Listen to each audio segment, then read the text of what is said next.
শরীফ ওসমান হাদির হত্যার মামলার প্রধান আসামি ও তার এক সহযোগী ভারতে পালিয়ে গেছেন। পালানোর ক্ষেত্রে ভারতের দুই নাগরিক তাদের সহায়তা করেছেন বলে জানিয়েছে ঢাকা মহানগর পুলিশ।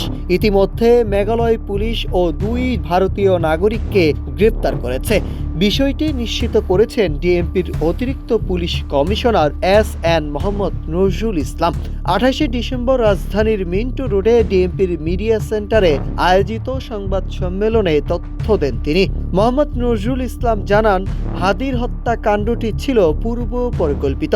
ঘটনার পর ফয়সাল ও আলমগীর ঢাকা থেকে সিএনজি চালিত অটোরিকশায় করে আমিন বাজারে যান। সেখান থেকে একটি গাড়িতে কমলাপুরে পৌঁছান। পরে কমলাপুর থেকে আরেকটি গাড়িতে করে তারা ময়মনসিংহ সীমান্তের দিকে রওনা হন। সীমান্তে পৌঁছালে ফয়সাল ও আলমগীরকে গ্রহণ করেন ফিলিপ পাল ও সঞ্জয়। তারা অবৈধভাবে সীমান্ত পারাপারের সহায়তা করেন।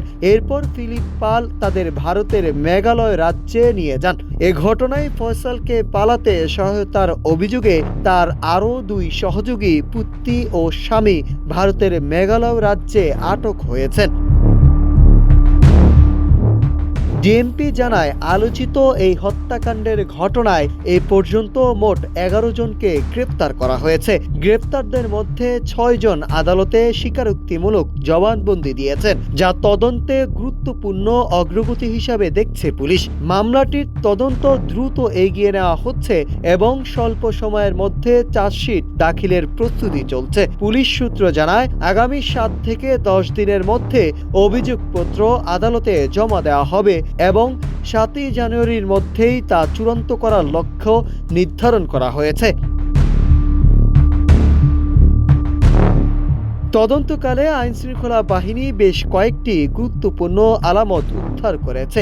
এর মধ্যে রয়েছে 2টি বিদেশি পিস্তল, 52 রাউন্ড গুলি, একটি মোটরসাইকেল ও ভুয়া নম্বর প্লেট। পাশাপাশি 53টি ব্যাংক অ্যাকাউন্টের বিপরীতে 218 কোটি টাকার চেক উদ্ধার করা হয়েছে, যা মামলাটির আর্থিক যোগসূত্র ও নৈপথ্যের সম্ভাব্য লেনদেনের বিষয়টি সামনে এসেছে। তবে এত সব আলামত উদ্ধার হলেও হত্যাকাণ্ডের সুনির্দিষ্ট উদ্দেশ্য বা মোটিভ এখনও নিশ্চিত করা যায়নি।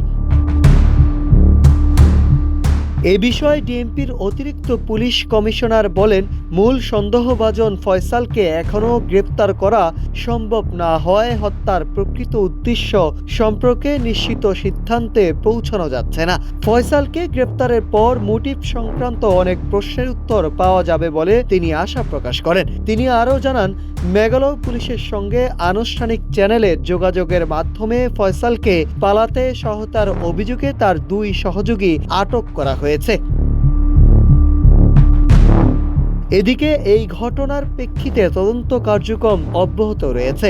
আইন প্রয়োগকারী সংস্থাগুলো আশাবাদী যে শীঘ্রই মূল সন্দেহভাজন ফয়সালকে গ্রেপ্তার করা সম্ভব হবে। একই সঙ্গে নির্ধারিত সময়ের মধ্যে অর্থাৎ আগামী 7 জানুয়ারির মধ্যে মামলার চার্জশিট দাখিল করা হবে বলে জানান তিনি। Nahid Hasan, news desk, Ittefaq.